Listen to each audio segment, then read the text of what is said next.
Imagine being 10 years old, first day at a new school in the middle of the semester.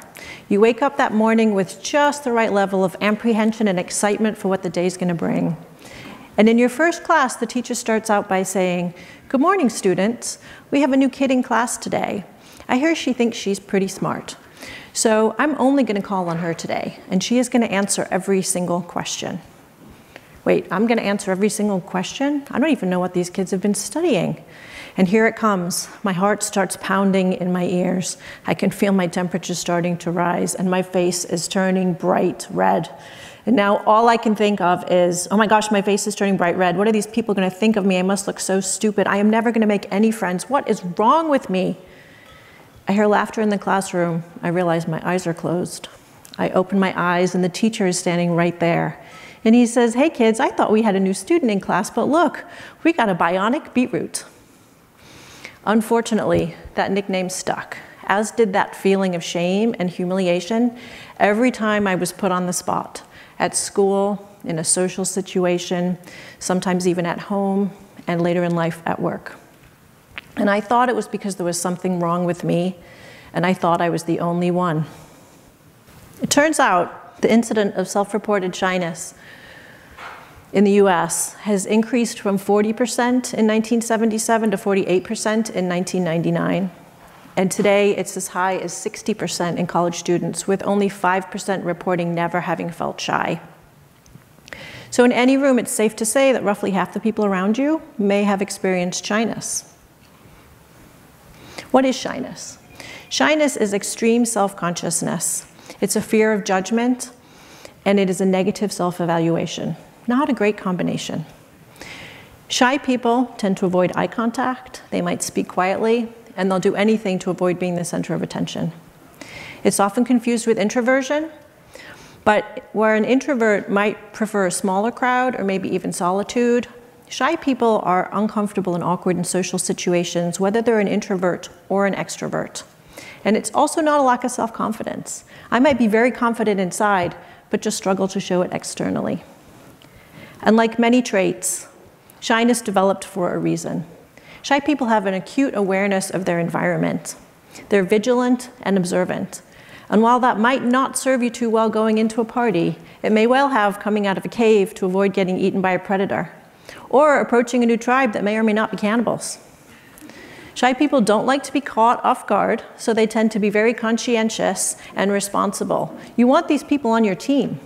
And shyness is not a problem unless you let it interfere with the things you want to do in life, which I did until I conquered it with learned optimism. When we think about optimism, we tend to think glasses half full, always look on the bright side. But Dr. Martin Seligman reframed optimism as explanatory style. Explanatory style is how we think about the reason for events that happen to us, what we tell ourselves. And in this case, in a negative situation, such as turning into a Bionic Beetroot on the first day of class, the pessimistic mindset tells me that it's permanent, it's always going to happen to me. It's pervasive, it will happen everywhere, and it's personal, it's because of me. Dr. Seligman's work looked at the relationship between pessimistic explanatory style and depression, and he learned that depressed people, if they're able to change to a more optimistic mindset, those depressive symptoms are significantly reduced.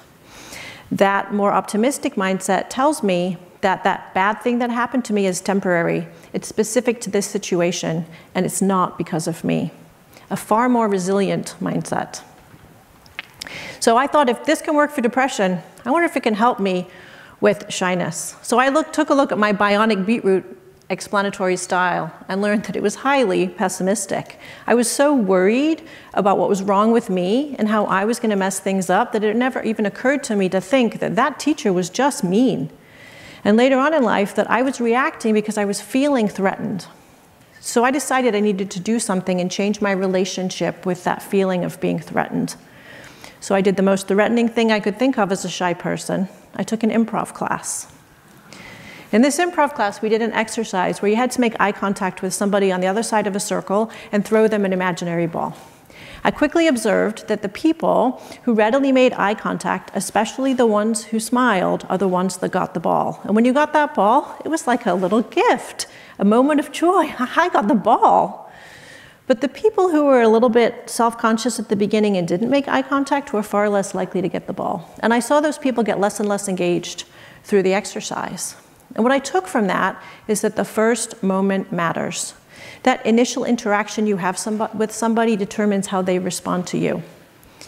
In that case, getting the ball and getting that moment of joy, which made me feel more and more comfortable while I was standing in the circle. Making that first eye contact for a shy person, that's really, really hard, but it is worth it. It pays you back 1,000%. So I decided to put it into practice. Starting small, I would smile at people, at the gym, at the grocery store, at the park. What happens when you smile at someone? More often than not, they smile back. You get that little boost of joy. Barbara Fredrickson's work of positive emotions tells us that positive emotions are, in fact, additive. They build on each other, and they make us more open and receptive, and they're contagious. Poole and Schmidt did some work with elementary school students and showed that shy children with positive affect have a much easier time navigating social situations and suffer less social anxiety. And for me, it paid off too. It increased my comfort level. And I went from just smiling to saying, good afternoon, happy Friday. And now, whenever I walk into a new room, I do my best to have the confidence to introduce myself to new people, because I want to give them that little boost of joy. And I figure if 50 to 60% of the people in the room might also be shy, maybe I'm spreading the optimism and also giving them a little sense of comfort as well. I have not changed who I am, but I have changed my perspective. And now I know that I can increase my comfort in any space.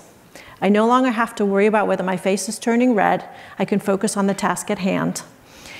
And that the negative parts of my shyness being diminished, I can let the positive parts shine through. And when I get put on the spot and I start to feel threatened, with an optimistic mindset, I remember that it is temporary, that is specific, and it is not because there's something wrong with me. Thank you.